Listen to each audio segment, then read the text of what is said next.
Week 7 is in the books, and I won 120 to 116, and it was a tough week.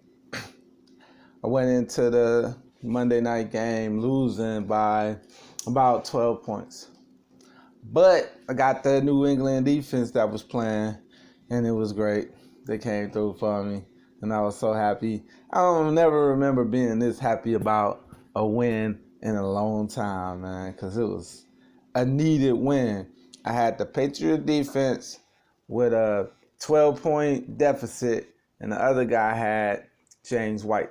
So the whole game, I'm watching it like, I'm thinking I was going to lose at first. So the whole game, I was like, oh, biting my nails, you know what I'm saying? Every sack, but they had one sack. But every interception, I was like, yeah, I'm getting closer. Interception is like 2 points. So, yeah, I'm getting closer. And James White is on the other guy's team. So every time he touched the ball, I'm like, oh, man. So it was just a roller coaster up and down. That ended up with a sack and 4 interceptions, 2 fumbles, and a safety. I was happy. New England defense was the best pickup of the year. Oh my God, it is crazy, man. 25 points. And it's great, man. Next week I got a crossroads because New England playing my favorite NFL team, the Cleveland Browns. And I actually think the Cleveland Browns are going to win. Sorry. The Cleveland Browns are going to win. Hopefully, Patriots give me about 10 points, but because I got to start them. But I think the Cleveland Browns are going to win. It just got that feeling. You know, the Browns is coming off a bye. Cleveland Browns is not a bad team. They're still trying to find each other themselves. So they're coming off the bye and they just, you know, and it's panic time in Cleveland. You know, they're like, what do we got to do to get better? You know, they're gonna show up for this game, man. I think the Cleveland Browns win. Book it. Not saying that the Cleveland Browns is a better team, just saying they're going to win this game. Well, Lamar Jackson still balling, 23 points. Tyreek Hill is solid with 14.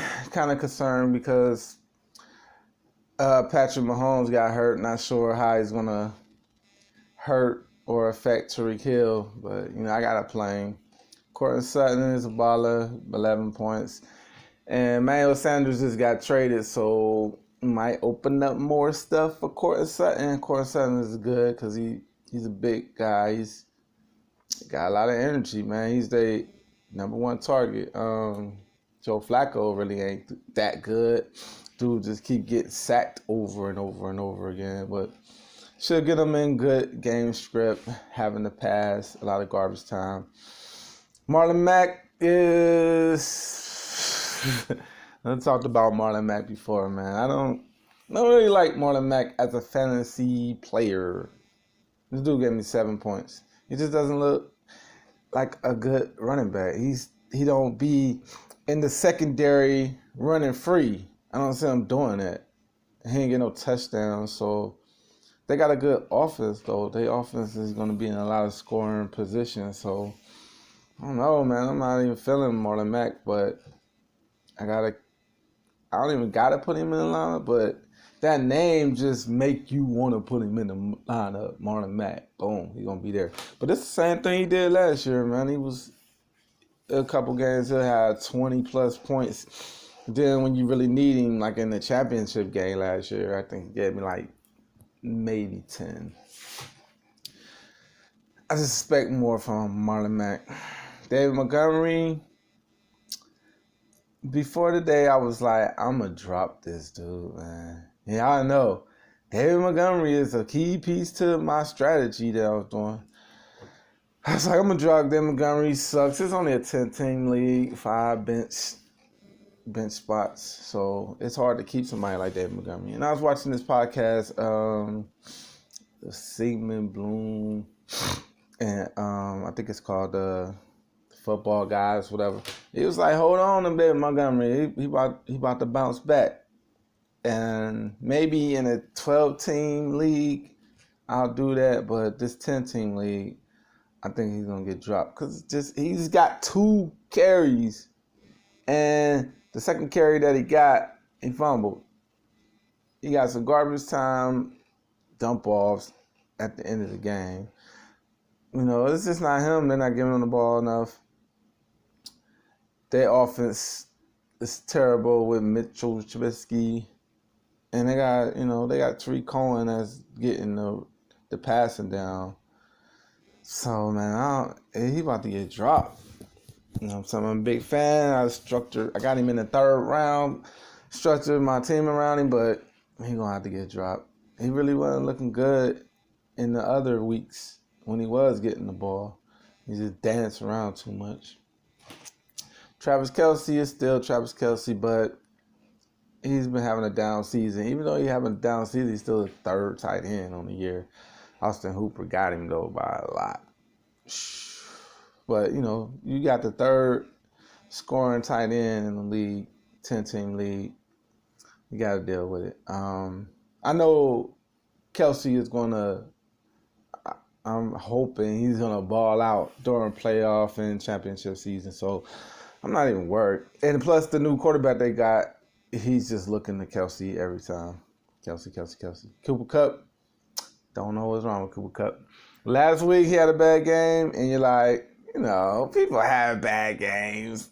Whatever. This week he have another bad game? I was like, getting kind of worried.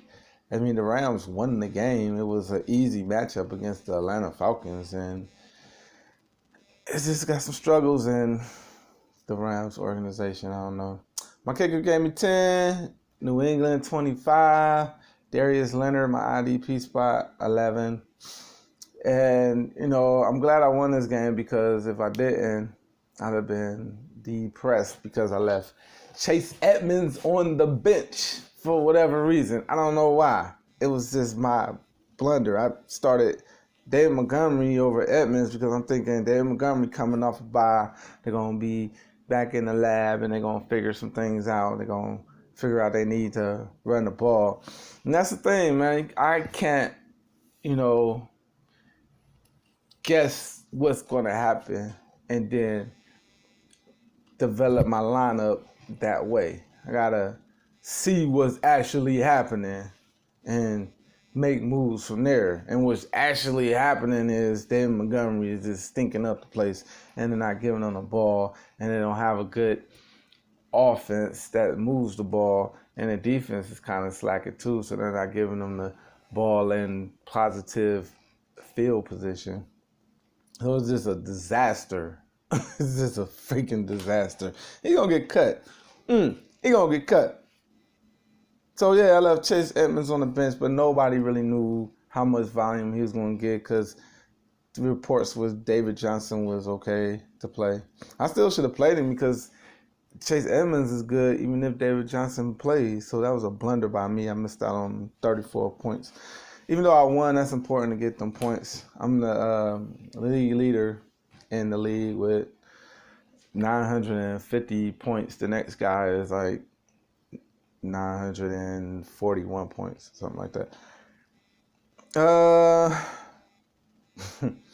Miles Sanders got like 4 points, and I'm ready to drop him too. But I'm more willing to hold on to him because their schedule gets lighter, and their offense is better. Miles Sanders can't run in between tackles either, and he's a key piece to my lineup, Miles Sanders. So I'm going to give him one more week, and it's over. Got Robbie Anderson that ran up against New England, shut him down at 1 point. Darrell Henderson, just waiting for an injury on that. And I got Sam Darnold on the bench with -6 points. And I got Sam Darnold because Lamar Jackson is on a bye next week, so I needed a quarterback. But after looking at Sam Darnold last night, I'm thinking, like, I don't want this dude on my team. Man. I don't want to start him. He looked terrible. He looked like a rookie. And the person I'm aiming to pick up is Ty Johnson from the Detroit Lions. Kerryon Johnson got a knee injury. He's going to be out for several weeks. thinking about picking up Ty Johnson. I'm thinking about using a waiver wire ad for this dude. The dude got J.D. McKissick there also in the backfield. So I'm not sure. I don't know anything about Ty Johnson. I'm gonna do some little research, but I'm running out of time because waiver wire is tonight. So I gotta figure out, do I want to use a waiver ad? I got the number 2 waiver ad overall. Gotta figure out. I'm like so on him because I don't really know. Ty Johnson is gonna be what I'm looking at, and other than that, probably Kenny Stills. I don't need another receiver. It ain't too many other options on the run and on the back. Ain't too many other running back options on the waiver wire. But that's my team, man. I'm 4-3 right now. This is a big victory because being 3-4 would have sucked. And the next opponent I got, his team is pretty good, so I'm gonna have to bring my A game. I gotta figure out who I'm gonna start because I want to start. If I get Ty Johnson, I want to start Ty Johnson and Chase Edmonds, and Marlon Mack. I want to start Marlon Mack too, but I also want to start Tyreek Hill, Courtland Sutton, and Cooper Kupp. Can't start all 6 of them, so I don't know who's gonna be out. Chase Edmonds is balling right now. He's, you know what I'm saying? He's the hotness, but he got the New Orleans Saints coming up. So that's a hard matchup for him. And Ty Johnson, they're playing New York Giants. That's an easy matchup for him. So it's going to be a hard decision that I'm going to make. I'll probably do a video Saturday to see what I'm thinking about. But, if you got the New England Patriots defense, stand up and get them points. But they're going to lose to Cleveland Browns this week. Sorry to tell you.